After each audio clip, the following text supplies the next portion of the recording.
더마카와 함께 시선 집중의 문을 열겠습니다. 어서 오세요. 네, 안녕하세요. 더마카입니다. 월요일인 오늘도 삐딱선 정신에 입각해서 주요 뉴스 챙겨드리겠습니다. 이 시간 촌철님들은 다양한 곳에서 함께하고 계신데요. 일단 집에서 편안히 듣고 계시다는 대박차트님. 매일 출근 시간 차 안에서 듣다가 오늘은 연차라서 집에서 편히 유튜브로 봅니다. 촌철님들 좋은 하루 되세요. 라고 인사해 주셨고요. 토 1월 그냥 3일 내리 쉬시는 거예요? 너무 부럽다. 좋으시겠다. 네. 네, 만끽하시길 바라고요. 샤샤님은 태국 치앙마이에서 들어주고 계십니다. 시선 집중에 오신 촌철님들 반갑습니다. 이곳 치앙마이는 5시 1분입니다. 내일 한국으로 돌아가는데 많이 춥다니 걱정되네요. 라고 보내주셨어요. 오기 싫으신가 봐요. 네. 싫겠죠. 좋으시겠다. 따뜻한 나라에 있다가 이 추위로 오시려니 뭐 이번 주 조금 풀린다고 하니까 네. 기대를 갖고 오시고요. 류한철님은 진주에서 소식 전해주셨습니다. 진주에서 오랜만에 인사드립니다. 진주는 많이 포근한데 저는 오늘 서울로 세미나 갑니다. 올라가는 동안 잘 들을게요. 진주하면 또 진주냉면이 유명한데. 진주냉면 드셔보셨어요? 진주냉면은 못 먹어봤네요. 진주냉면이 한국 3대 냉면 중에 하나라고 하는 건데. 아, 진주 현지에서 드셨어요? 그럼요. 오호. 맛있습니다. 네, 오늘은 또 왜 먹는 얘기가 안 나오나 했더니 뭐 이열치열이라고 이렇게 추울 때 냉면 한 그릇도 괜찮죠. 그럼요. 없어서 못 먹죠. 네.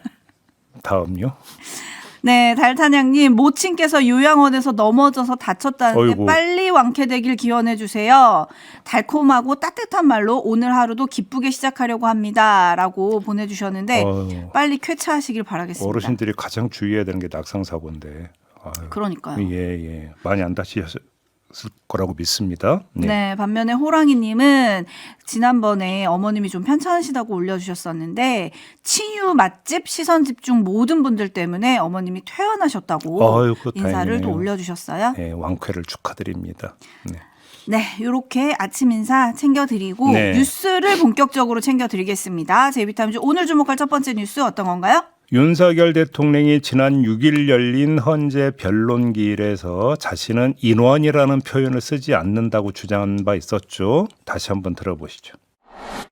그게 아니라 인원이라고 얘기했다고 하는데 저는 그냥 사람이라는 이런 표현을 놔두고 또 의원이면 의원이지 인원이라는 말을 저는 써본 적이 없습니다.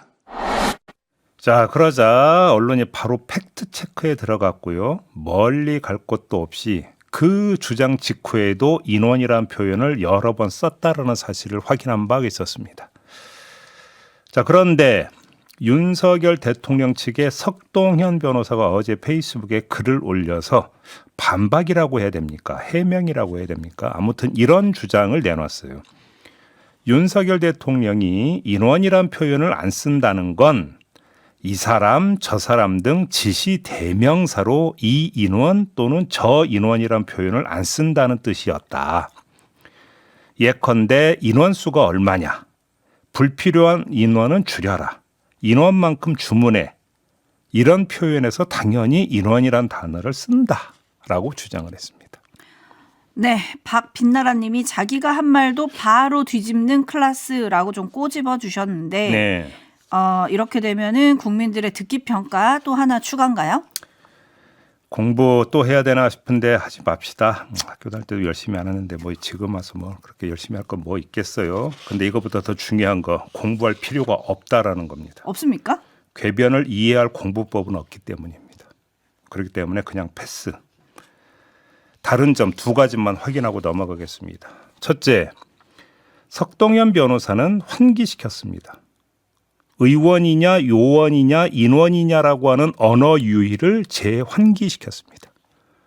자, 그러면 이게 윤석열 대통령에 유리할까요? 불리할까요? 누가 봐도 불리할 겁니다. 이 점을 먼저 확인하고 두 번째, 그런데 왜 재환기를 시켰냐 그러면 이게 궁금해지는 거 아니겠습니까? 그렇죠. 그건 가렵고 따갑기 때문이다 이렇게 정리하겠습니다. 가려우면 긁고 따가워도 긁습니다.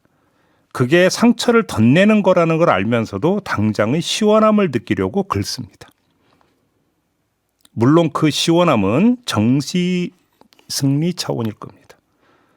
이로써 논란이 하얗게 종결됐다라는 자기 믿음에 빠져가지고 시원함을 느낄지 모르겠습니다. 근데 그것의 본질은 무엇이냐? 내 머릿속에 지우개에 불과할 뿐이다. 이렇게 정리하겠습니다. 네, 조영신 님이 원래 이 인원 저 인원이란 말은 우리도 안 씁니다. 라고 좀 꼬집어 주셨고, 대한의 봄님은 거짓말쟁이 윤인원 씨라고 좀 새로운 별명을 하나 붙여주셨네요. 네. 담쟁이 넝쿨님은 참 그 말이 사실이든 아니든 예를 들어서 소나무에 오동잎이 날라와서 달라붙으면 오동나무라고 해야 합니까? 라고 좀 물어주셨어요. 네. HBYI님 인원이면 좋아요 누르고 시청합시다. 네. 라고 또 좀 꼬집어 주셨고요. 반면에 임현승님은 요새 극우가 더 큰 목소리를 내는 이유가 도대체 뭔가요? JB 분석 좀 해주세요 라고 해주셨는데 주말 동안 이런 뉴스가 있었습니다. 헌재 난입 모의 이런 뉴스가 있었잖아요. 그렇습니다. 경찰이 지난 7일 DC 인사이드 미국 정치 갤러리에 헌법재판소를 사전 답사하고 폭력 난동 행위를 사전 모의한 글이 올라왔다는 신고를 받고 수사에 착수했다고 합니다. 7일 오전 3시 9분에 헌재 주변을 탐색하고 왔다면서 헌재 사진과 지도를 첨부한 글이 올라왔는데 헌재는 주변 담벼락도 낮고 마음만 먹이면 넘어가기는 쉬울 것 같긴 하다라고 적어놨다고 합니다. 아이고. 이에 앞서서 오전 2시 16분에는 다른 이용자 명의로 헌재 전층 내부 평면도와 헌재 주변 지도, 사진 등이 공유되기도 했다고 하는데요. 그 전날인 6일 오후 12시 17분에는 마지막 변론기일인 13일을 초코퍼지 입고일이라고 표현한 글도 올라왔다고 합니다. 초코퍼지는 2013년 개봉한 미국 영화 더 퍼지, 여기서 퍼지라고 하는 게 뭐 축출, 숙청 이런 걸 뜻하는 건데요.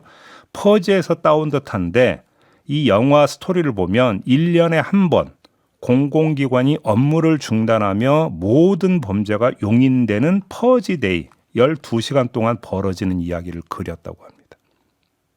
그러니까 대충 어떻게 연결이 되는지 짐작이 가시죠. 실제로 또 폭동이 벌어지는 건가요? 그건 가당찮은 얘기다 이렇게 정리하겠습니다. 서부지법 폭동 사태가 있었기 때문에 윤석열 대통령 극렬 지지자들이 자제할 거란 취지에서 가당찮다 이렇게 말씀을 드리는 게 아니고 서부지법에서 한 번 겪은 경찰이 그런 사태를 또 한 번 속수무책으로 당할 것이다라는 전망이 가당치 않다라는 점에서 가당치 않다라는 겁니다. 관련해서 이 소식도 함께 전하겠는데요. 서부지법 폭동 사태로 다친 경찰관이 4일 기준으로 56명이었다고 합니다. 부상이 어떤 것들이 있었느냐. 오른쪽 무릎이 찢어지거나 오른쪽 손가락이 찢어지거나 이마와 눈밑이 찢어지는 경우가 있었고요. 왼쪽 발이 골절되거나 왼쪽 중지 손가락이 골절되거나 왼쪽 새끼 손가락 내지 오른쪽 엄지 손가락이 골절된 경우가 있었다고요. 심지어 무릎 인대가 파열된 경우도 있었다고 합니다. 자, 폭동 사태범들은 파손된 기물은 물론이고 이런 부상 경찰관들 치료비까지 모두 토해내야 될 것이다. 이 점 다시 한번 강조해서 말씀드리겠습니다. 네, 그리고 이 갤러리에서는 지금 인권위에 난입하겠다는 글도 있었다고 합니다. 오늘 전원위원회에서 윤석열 대통령의 방어권 보장을 권고하는 안건을 심의할 예정인데 네. 오늘 인권위 앞에서 모이자 건물 11층에 있는 인권위 도서관을 통해서 내부에 잠입하면 된다. 막 이런 글들도 올라왔다는 거예요. 네.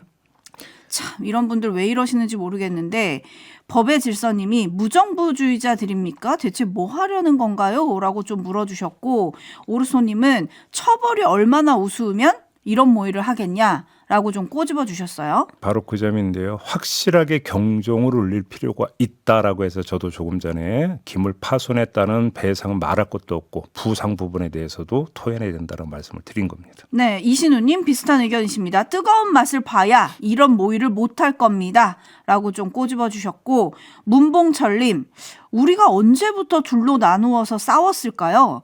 이게 무엇을 위해서 누구를 위해서 이러는 건가요? JB 누구를 위하여 종을 울리는 겁니까? 라고 좀 물어주셨네요. 윤석열 대통령을 위해서 그런다는 거 아닙니까? 응? 윤석열 대통령이 뭐 했는데요? 개엄. 그게 위헌 위법적 계엄이었으니까 지금 상황이 여기까지 온 거 아닙니까? 같은 얘기 반복하지 맙시다. 네, 넘어가겠습니다. 네, JB타임즈 다음 주목할 뉴스는요? 뭐 연결되는 얘기일 것 같은데요. 윤석열 대통령 극렬 지지자들이 지난 7일 서울 명동에 있는 중국 대사관 앞에서 멸공 페스티벌을 개최했다고 합니다. 멸공? 네, 참 오랜만에 들어보는 단어죠. 멸공. 반공도 아니고 멸공인데요. 집회 참가자들은 시진핑 아웃, 탄핵 무효 등의 구호를 외치며 CCP, 중국 공산당을 뜻하는 이니셜인데요. CCP 아웃이라는 손팻말을 들었다고 합니다. 이들이 이렇게 나선 데에는 윤석열 대통령의 중국 스파이 등등의 발언이 영향을 미쳤다고 봐야 되지 않겠습니까? 자, 그리고 주한 중국 대사관이 다음 날인 8일 입장문을 냈다고 합니다. 중국은 일관되게 내정 불간섭 원칙을 견지해 왔다면서 한국 국민들이 상황을 정확하게 인식하고 올바른 판단을 내릴 것으로 믿는다라는 내용이었다고 합니다. 이거 나라망신 아니냐 이런 댓글들이 속속 도착하고 있는데 짚을 점은 어떤 걸까요? 뭐 중국 스파이니 부정선거 중국 연룬이 등등의 음모론이 많이 나왔습니다만 여기에는 토달지 않겠습니다. 그건 시간 낭비라고 생각을 하기 때문입니다. 오히려 이 점을 봐야 될 것 같은데요. 자, 최근의 흐름을 보면 하나의 뚜렷한 흐름이 하나가 지금 포착이 되고 있습니다. 그게 뭐냐? 북한에다가 중국이 지금 덧붙여지고 있다는 점이 뚜렷한 흐름이라는 겁니다. 이게 무슨 말씀인지를 좀 잠깐 설명 말씀을 드려야 될 것 같은데요. 보수주의가 있습니다. 근데 지금 그 대한민국에서 나오고 있는 게 과연 보수주의라고 봐야 되는 건지 오히려 극우, 수구에 가까운 거 아닌가 싶은 생각이 좀 드는데요. 아무튼 이 보수주의는 반드시 외부의 적을 필요로 한다라는 학계의 진단이 있습니다. 왜 그러느냐? 자, 예를 들어보죠. 미국의 보수 집단이 소련, 그다음에 이슬람 세력, 그랬다가 중국으로 이어지는 외부의 적을 계속 만들어 왔다라는 것은 공지의 사실입니다. 할리우드 영화도 보통 개통이 그렇게 이어져 왔죠. 자, 그럼 왜 이러느냐라는 건데요. 도대체 왜 외부의 적을 설정을 하느냐?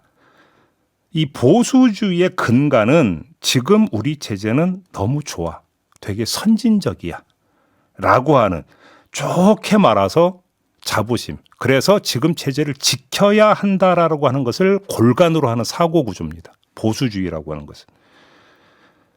그런데도 체제 내 문제가 발생한다면 그걸 체제 자체의 문제점으로 돌려버리면 자기 모순에 빠져버린다는 겁니다. 보수주의는. 그렇기 때문에 그거는 외부에서 그 원인을 찾을 수밖에 없다는 거예요. 그래서 외부의 적을 설정할 수밖에 없다. 외부의 음모와 공격으로 인한 일시적 현상 이렇게 치부한다는 겁니다. 여기에다가 굳이 덧붙이자면 외부의 음모와 공격을 안에서 내응하는 내부 부역자들 이 정도가 설정이 되는 것이죠. 한국의 보수에서는 그 외부의 적이 지금까지 북한이었습니다. 그리고 내응하는 집단이 이른바 종북 주사파였던 것이죠. 그들의 설정은 이랬습니다. 그런데 내란 사태를 거치면서 본격적으로 북한 외에 중국을 외부의적으로 설정하고 공격하는 현상이 뚜렷해지고 있습니다. 이게 지금 내란 사태를 거쳐오면서 나타나고 있는 뚜렷한 양상 가운데 하나입니다. 여기에는 내란 사태 이전에 이미 조금씩 퍼져나가고 있었던 중국 혐오 정서 이것도 그러니까 같이 작동을 했던 것으로 봐야 되는데 그것이 본격적으로 정치적 측면에서 그다음에 세력의 움직임으로 공격의 타깃으로 설정을 해서 나타나는 흐름은 내란 사태를 거치면서 본격화되고 있다는 겁니다. 이렇게 놓고 본다면 한국 보수, 수구라고 봐야 될 것 같은데요. 이들의 생명줄 하나가 추가된 셈이 된다는 겁니다. 문제는 이게 한국 보수의 정치적 생명줄일지는 몰라도 대한민국의 국익에는 독이 된다는 점. 이게 지금 문제라는 것입니다. 그러니까요. 데이지 님이 북풍몰이가 안 되니 중국으로까지 확대시키는 겁니까? 내란을 외교 문제로까지 확대시키는 극단적인 상황인 것 같습니다. 라고 촌철 남겨주셨고 김창면 님도 멸공이라니 나라가 미래로 가는 게 아니라 과거로 돌아가는 느낌입니다. 라고 좀 꼬집어 주셨고 왕자님은 멸공 같은 소리 하네. 열공이나 해라. 라고 좀 화를 내주신 것 같아요. 반면에 안토님은 제가 살고 있는 동네 포항에는 멸공 스티커를 붙인 차량이 종종 보입니다. 라고 올려주셨어요. 박빛나라님, 이거 뭔가 예정된 수순 같은데요? 예정이요? 네. 라고 해주셨고, 선배님은 국민의힘은 윤석열을 위해 싸우지 말고 국민을 위해서 일하시오 라고 또 올려주셨거든요. 네. 여당이 여기에 편승해가지고 아까 제이비가 얘기하셨잖아요. 정치적 생명줄로 삼는 거 아니냐. 그러니까요. 이렇게 되면 탄핵 결과가 나와도 또 그게 어떻게 되는 겁니까? 그런데 문제는 국민의힘에서 배출한 대통령, 박근혜 대통령은 대통령 재직 시절에 어떻게 했습니까? 중국 인민군 사열에 거기에까지 참여를 한 바가 있지 않습니까? 그렇죠. 그럼 그 뭐 어떻게 설명을 할 건데요? 한번 되물어 봅시다. 네, 5696님이 이러다가 그때그때 적을 찾다 보면 나중에는 미국도 적을 돌리는 날이 올 수도 있겠습니다. 라고 해주셨는데 갑자기 태극기 집회에 등장하는 성조기가 또 생각이 나네요. 제이비타임즈 다음 주목할 뉴스는요? 명태균 씨 수행 업무를 맡았던 김모 씨가 검찰에 이런 진술을 했다고 합니다. 명태균 씨가 여론조사 자료를 갖고 아크로비스타로 몇 번 갔다. 내가 그때 운전해 줬다. 라고 진술을 했다고 하고요. 명태균 씨가 윤석열 대통령 부부와 만나는 시간은 30분에서 식사 시간까지 포함하면 2시간 또는 2시간 30분까지도 됐다라는 말도 했다고 합니다. 이 명태균 씨가 박완수 현 경남지사를 윤석열 대통령에게 소개해 줬던 2021년 8월 6일에도 동행을 했는데 박완수 현 지사가 윤석열 대통령을 만나고 와서는 1층에서 명 씨의 손을 잡고 연신 고맙다는 말을 한 것을 봤다라고 증언을 하기도 했다고 합니다. 하도 뉴스가 많아가지고 이거 지금 새로운 진술인가요? 자, 김 씨의 진술 자체는 새로운 것인지 몰라도 수사 흐름으로 놓고 보면 오히려 거꾸로 짚을 점이 있습니다. 자, 김 씨의 진술 내용은 명태균 게이트의 초기 버전인 공천 개입과 여론조사 그 범주에 들어가는 내용입니다. 그렇죠? 여론조사를 해주고 그 대가로 김영선 공천을 받아낸 것 아니냐라는 의혹이 최초로 나왔던 의혹 아니겠습니까? 그걸 방증하는 진술입니다. 다른 각도에서 봐도 마찬가지인데요. 검찰이 명태균 씨 등을 기소한 혐의는 정치자금법 위반 혐의입니다. 근데 김서구 법무부 장관 직무대행이 지난달 9일 국회에서 나와 명태균 씨의 무상 여론조사 제공 등에 대해서 정치자금법 위반 혐의가 충분히 있다고 답변한 적이 있었습니다. 다시 말해서 1차 기소 내용 범주 안에 들어가는 진술이라는 겁니다. 제가 이 말씀을 왜 드리느냐. 자, 이런 진술은 따라서 수사 초기에 가장 먼저 확보했어야 하는 것이었음을 뜻하는 것이기 때문입니다. 그런데 이 소식을 전한 한겨레 보도를 보면 검찰이 이 진술을 최근 확보했다. 이렇게 전하고 있습니다. 최근에. 예. 따라서 이 소식은 수사의 진전을 뜻한다기보다는 수사가 맴맴 돌고 있다는 것을 뜻한다라고 해석도 얼마든지 할 수 있다라는 겁니다. 그렇지 않습니까? 정치자금법 위반 혐의로 기소할 예정, 그러니까 그 계획이었고 그래서 여론조사 부분을 들여다보고자 했다고 한다면 가장 먼저 불러서 취조하고 진술을 들었어야 되는데 이 최근에 와서 했다? 이걸 도대체 어떻게 이해할 수 있느냐라는 겁니다.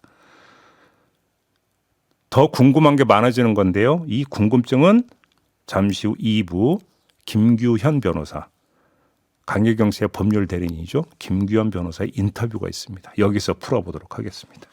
네, 지금 제이비가 수사의 진전이 아니라 수사가 맴맴 돌고 있다 이렇게 얘기를 해주셨는데 지난번에 김경현 변호사도 좀 수사가 붕 뜬 것 같다고 했었잖아요. 그렇습니다. 네, 그 수사가 어디까지 좀 진전이 됐는지 그 이후에 소식이 왔는지 좀 들어야 될 것 같은데요. 양경아 님이 명태균 씨가 빨리 자백을 했으면 좋겠습니다. 핸드폰도 까고 대한민국 안정을 위해 협조하면 좋겠어요. 라는 의견을 또 보내주셨고요. 네. 또 다른 분들은 이래서 빨리 특검이 필요한 거 아니냐, 명태균 특검이 될 것 같냐, 뭐 이런 의견들도 많이 주시네요. 궁금증과 의견을 보내주고 계십니다. 네, 명태균 특검법 국회 통과는 아무 문제가 없겠죠. 의석 분포로 봐서는. 추상목 권한대행의 손에 달린 건가요? 문제는 거부권을 또 행사하지 않겠습니까? 되돌아온다면 국민의힘에서 이탈표가 나와야 되는데 명태균 특검법을 통해서 뒤지고자 하는 대상에는 국민의힘도 포함이 된다라는 점이 문제가 되는 것이겠죠. 자, 마무리하겠습니다. 더마카 수고하셨어요. 고맙습니다.